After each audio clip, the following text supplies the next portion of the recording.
Olá e que sejas bem-vindo ao Quem Cala Consente. Há pessoas que parecem fortes porque nunca tiveram autorização para cair. Pessoas que sentem que têm de estar constantemente a salvar os outros. E é disto que eu te vou falar hoje no teu podcast favorito. Levanta-te já, faz-te ouvir, é a hora de agir. Hey, oh, quem cala consente. Hey, oh, ergue a tua voz. Oh, palavra é lei. É a tua vez. Quem cala consente. Olá! Sabes onde o Mário está a dar dicas tipo praticamente diárias? No Substack versão 2.0, que podes encontrar em mportela.substack.com. A sério, é que nem imaginas o conteúdo, é só uau! Escrita criativa, podcasting, desenvolvimento pessoal ou só mandar vir com o mundo com aquele sarcasmo único? A sério, visita hoje e depois dizes-me se não valeu a pena. mportela.substack.com.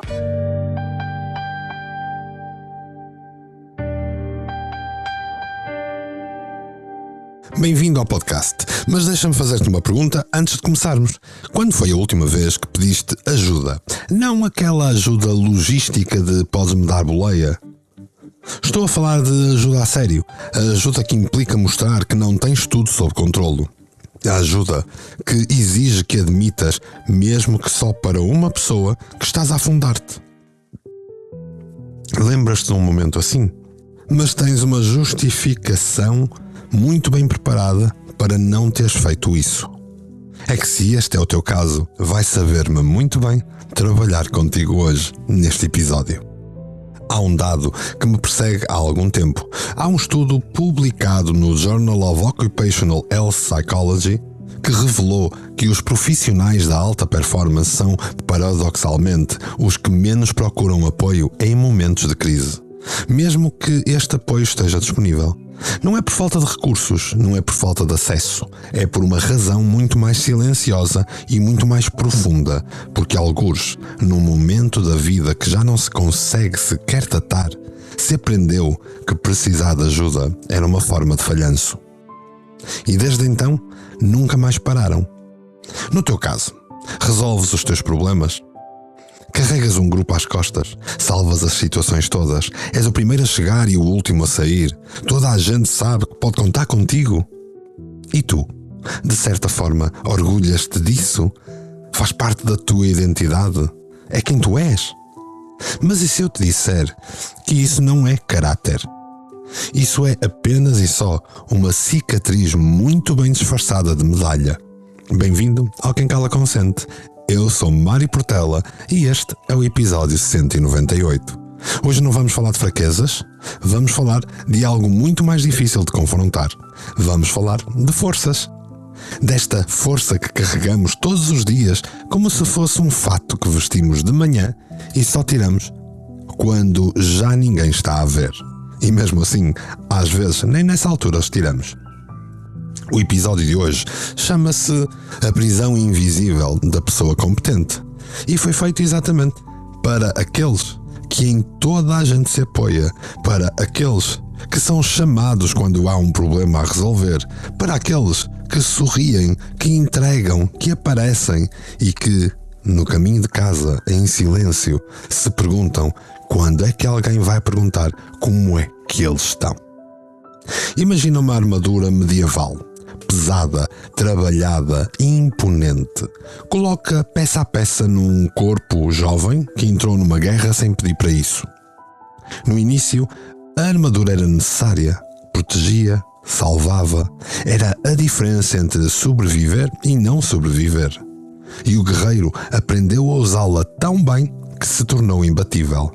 O problema é quando a guerra acaba. Porque a armadura não sai sozinha e o guerreiro, que passou anos a aprender a lutar dentro da armadura, já não sabe muito bem como é que o corpo se move sem aquele peso todo. Já não sabe como é que se dorme sem aquela proteção. Já não sabe, honestamente, quem é sem a armadura. Diz-me, isto parece a tua história? Não a história do guerreiro medieval, obviamente, mas a história de alguém que construiu uma competência extraordinária em cima de uma ferida que nunca foi tratada. Alguém que aprendeu a ser forte porque nunca teve autorização para cair. Alguém que salva os outros porque muito lá atrás ninguém o foi salvar a ele. E hoje, essa força é real. Eu não te estou a tirar isso. O que fizeste com a tua armadura, com o teu trajeto, é genuíno e é admirável. Eu, pessoalmente, carreguei essa armadura durante, provavelmente, a minha vida inteira. Mas há uma diferença enorme entre ser-se forte e ser-se incapaz de ser vulnerável. E essa diferença está a custar-te muito mais do que aquilo que imaginas. E eu sei disso, porque também me custa a mim. Ao longo deste episódio, vamos percorrer este tema com a profundidade que ele merece. Vamos olhar para o que a ciência diz sobre a hipercompetência e o que ela esconde. Vamos identificar os sinais concretos de que estás preso dentro da tua própria armadura e, no final, quero lançar-te um desafio pequeno, simples, absolutamente aterrorizante para quem é como tu e eu. Mas primeiro precisamos de perceber como é que chegamos até aqui, porque ninguém nasce com uma armadura. Alguém a pôs. Noite alta, o fumo dança no copo. Salvar o mundo enquanto me afogo.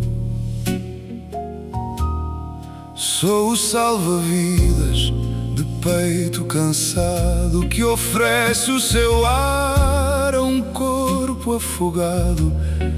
Sem ninguém pedir, eu mergulho para ti. E esqueço-me que também preciso de ar para mim. Esta auréola pesa, é feita de ferrugem, um disfarce de santo para os demónios que me surgem. Visto a capa de herói, a minha única veste, mas por baixo da capa a ferida que me investe.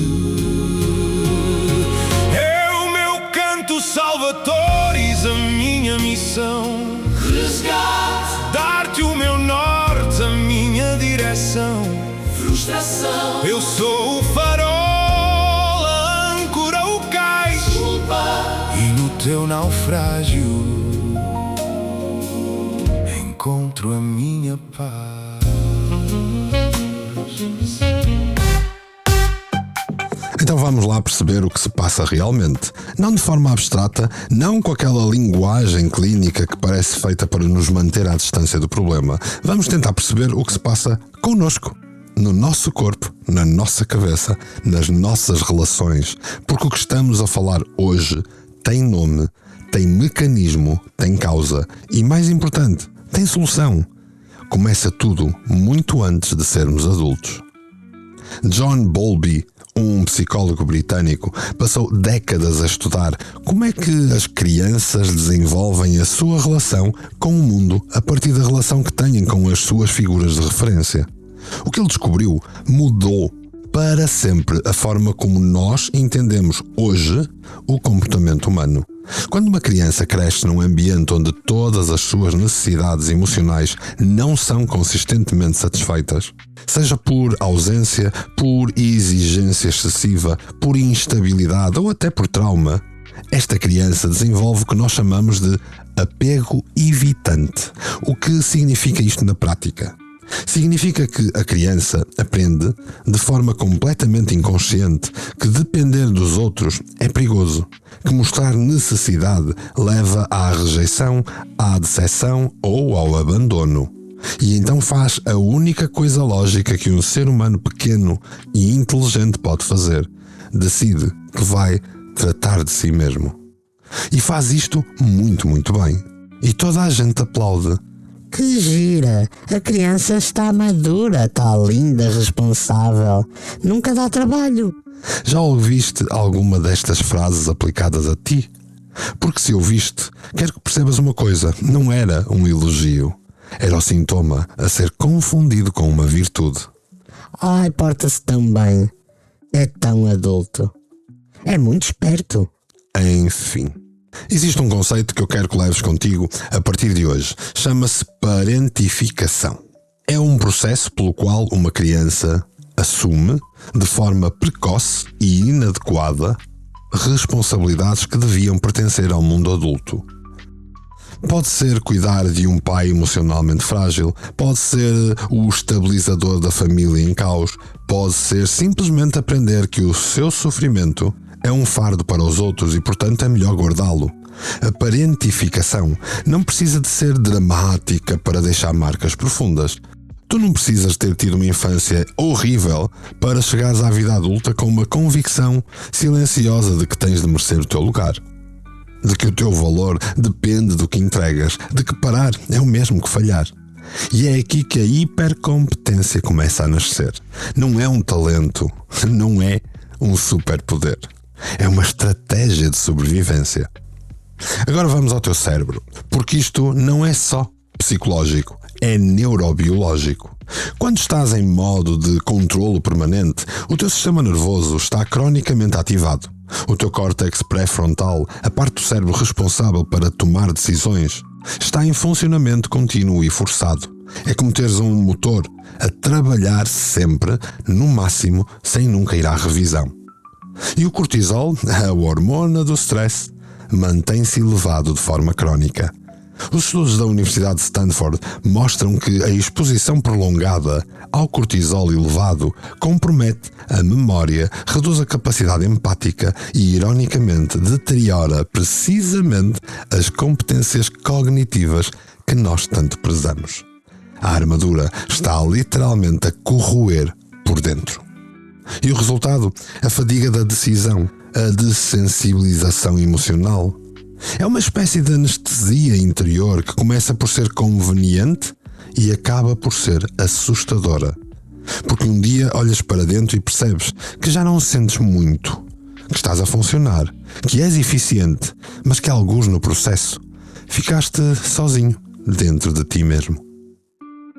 Na psicologia chamamos a isto a solidão funcional.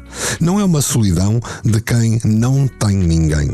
É a solidão de quem está rodeado de gente e mesmo assim não consegue ser verdadeiramente visto por nenhum. Porque mostrar quem ele realmente é implicaria retirar a armadura e isso o sistema nervoso registra como uma ameaça. Há uma investigação fascinante nesta área. Um estudo publicado pela revista Personality and Social Psychology Bulletin demonstrou que indivíduos com padrões de apego evitante, que falamos anteriormente, reportam níveis de solidão significativamente mais elevados do que a média. Mesmo quando as suas redes sociais são amplas e as suas vidas profissionais são bem-sucedidas, muita gente à volta, mais solidão lá dentro. É o paradoxo perfeito da pessoa competente. E depois há o síndrome do cuidador perpétuo, aquele papel que nós assumimos de resolver, salvar, aparecer. Isto também tem uma função psicológica muito específica. Quando nós nos ocupamos dos problemas dos outros, não temos tempo para os nossos. É uma forma de fuga extraordinariamente socialmente aceita.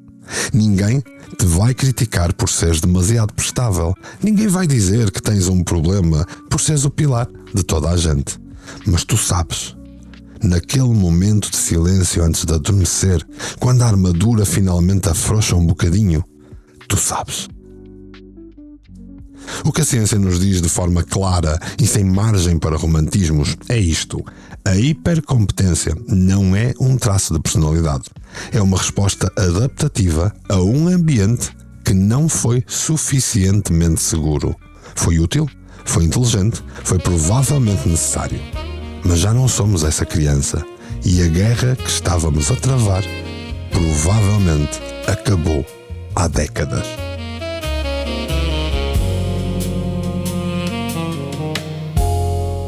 Sou teu conselheiro, teu ombro, teu guia, mas fujo da casa que dentro de mim está vazia. Este meu pedestal tão alto, tão forte, esconde o meu medo de enfrentar a minha sorte. Busco nos teus olhos, num brilho fugaz, a absolvição que a mim ninguém traz. A verdade crua, pressa escondida, a esmola que eu peço no fim da partida.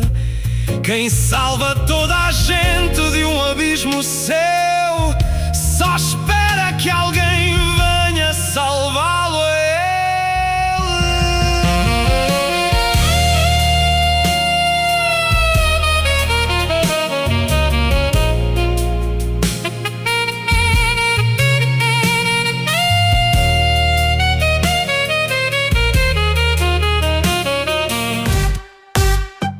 Muito bem, já sabemos o que é o raio da prisão invisível da pessoa competente.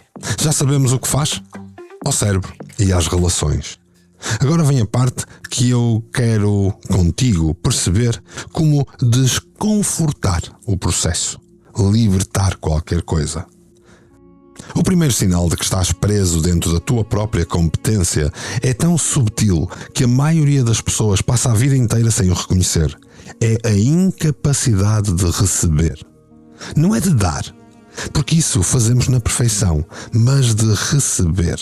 Quando alguém te oferece ajuda, o que é que sentes? Quando alguém te paga um almoço, o que é que sentes?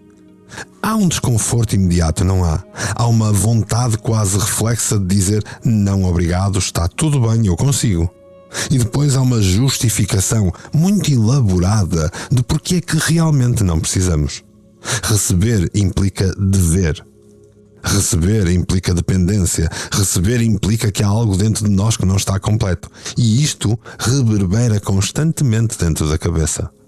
O segundo sinal é aquilo que podemos chamar de hipervigilância relacional. O homem da armadura está sempre atento ao estado emocional de toda a gente à volta. Sabe quando um colega está tenso antes de ele dizer uma palavra. Percebe quando há algo errado numa sala antes da pessoa falar. É extraordinariamente sensível ao sofrimento alheio e completamente cego ao seu próprio sofrimento. É como ter um radar de alta precisão apontado para fora e completamente desligado dentro. E isto leva-nos ao terceiro sinal, o mais doloroso, a tal solidão que falamos, a solidão que não se consegue explicar. Tem amigos, tem família, tem pessoas que admiram e mesmo assim há uma sensação persistente de que ninguém o reconhece realmente. Uma sensação de que se vissem quem és por baixo da competência, da disponibilidade, da eficiência, talvez não ficassem ali.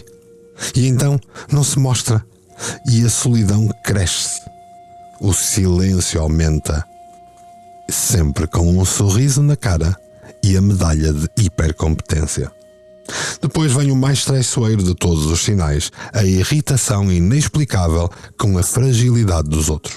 Quando alguém à tua volta começa a colapsar, pede ajuda, chora, desiste, há uma parte de ti que sente impaciência e até julgamento. Eu nunca faria isto. E se calhar tens toda a razão.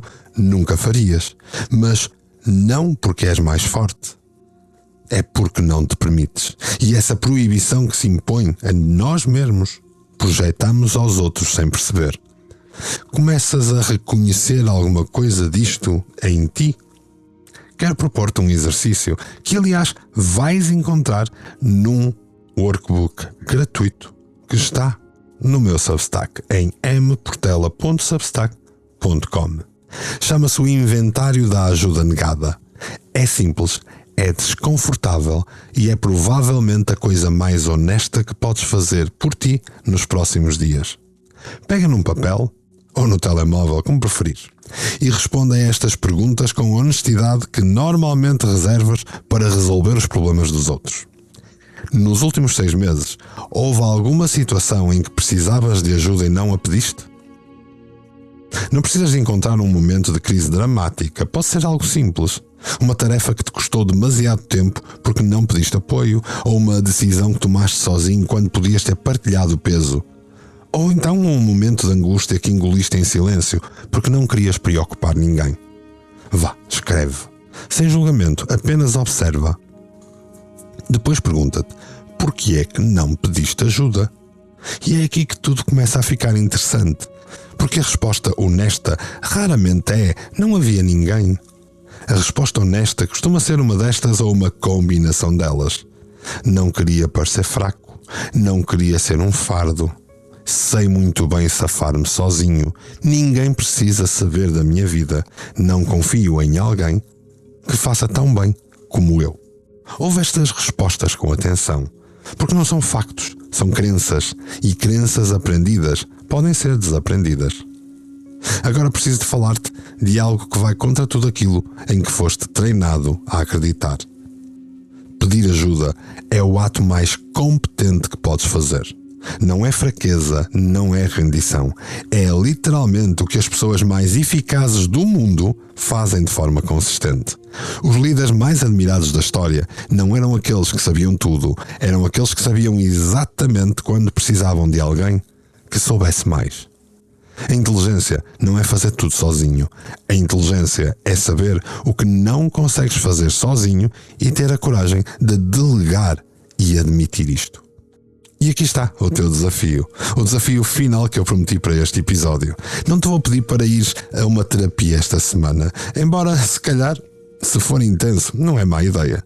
Não te vou pedir para teres uma conversa profunda sobre as tuas vulnerabilidades com alguém próximo, ainda que esse passo pudesse ser importante. O desafio que eu trago é bem mais pequeno. É exatamente por ser pequeno que vai ser mais difícil do que imaginas. Esta semana, pede ajuda concreta numa área pequena, uma coisa só. Pode ser pedir a alguém que trate de algo que normalmente tu tratavas. Pode ser dizer, não sei fazer isto, podes ajudar-me? Sem acrescentar 10 explicações a seguir. Pode ser simplesmente dizer, estou com a dificuldade X. Sem imediatamente apresentar um plano de como vais resolver. A regra é só uma só. Não justifiques em excesso. Pede, recebe e fica em silêncio confortável com isso. Porque cada vez que pedes ajuda sem te desculpares por precisar dela, estás a retirar uma peça da armadura e não vais desmoronar. Vou dizer-te o que vai acontecer na realidade. Vais sentir-te estranhamente mais leve e a pessoa a quem pediste vai sentir-se pela primeira vez verdadeiramente próxima de ti. É isso que a armadura te tem roubado, não a força, a proximidade. É o meu canto salvador e a minha maldição. Dar-te o meu norte, a minha direção. Eu sou o farol, a âncora, o cais. E no teu naufrágio não encontro paz. Mas hoje liberto-te de mim. Aprendo a palavra mais curta. Não.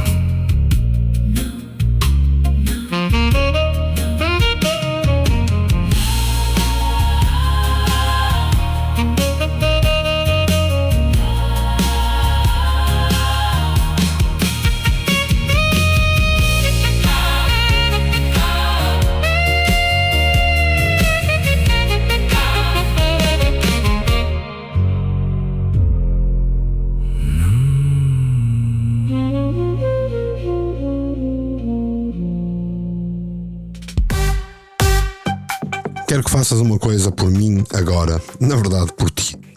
Pensa numa pessoa que te ama, alguém próximo, um parceiro, um amigo, um familiar, alguém que está na tua vida há muito tempo, há tempo suficiente para te conhecer bem, ou pelo menos para tentar conhecer-te bem. E agora imagina o que é estar do lado de lá. Amar uma pessoa hipercompetente é um exercício de frustração silenciosa. Não porque essa pessoa seja má pessoa, é provavelmente uma das melhores pessoas que conheces, mas porque há uma parede de vidro entre ti e essa pessoa hipercompetente. Consegues ver esta barreira? Consegues ver essa pessoa? Aquela sorri-te através do vidro, mas não consegues tocá-la de verdade. E o mais estranho é que ela nem parece dar conta de que o vidro existe. Quando tentas ir ajudar, ela já resolveu tudo. Quando tentas apoiar, ela diz que está tudo bem. Quando perguntas como se sente, recebes uma resposta funcional, competente e completamente blindada. E ela, do outro lado, interpreta esse afastamento como uma confirmação de que afinal não precisava de ti. Vês o ciclo? Agora, da perspectiva de quem vê o homem da armadura. Quem te ama não quer a tua competência. Tem muito da sua própria competência. O que quer é a tua presença real. Quer saber que também tropeças. Quer ter a oportunidade de te apanhar quando tu cais. Quer sentir que a relação não é unilateral. Que não é apenas ela a precisar de ti, mas que às vezes és tu a precisar dela. A vulnerabilidade não é o oposto da força. É o que torna a força humana numa relação real.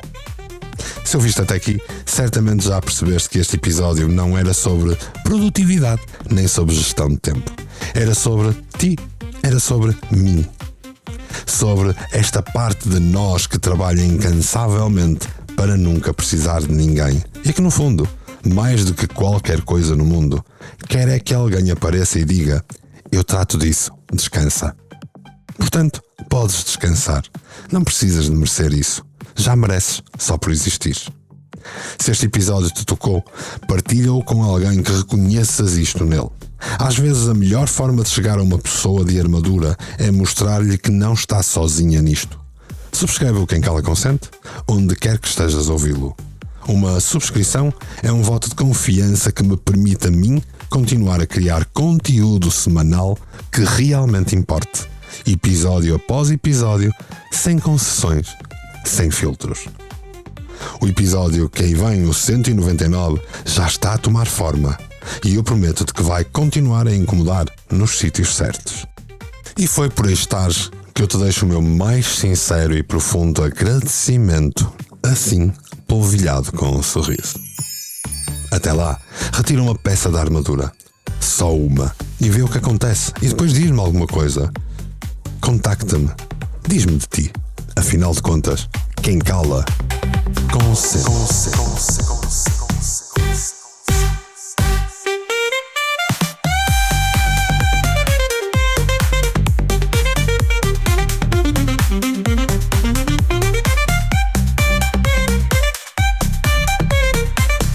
Quem a vive, tua voz é libertada.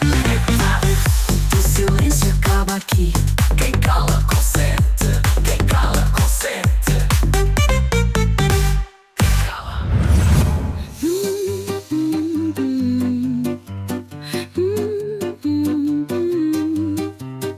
Hey, hey, hey. Mic check, vamos lá rolar. É meu portela, ideias a girar.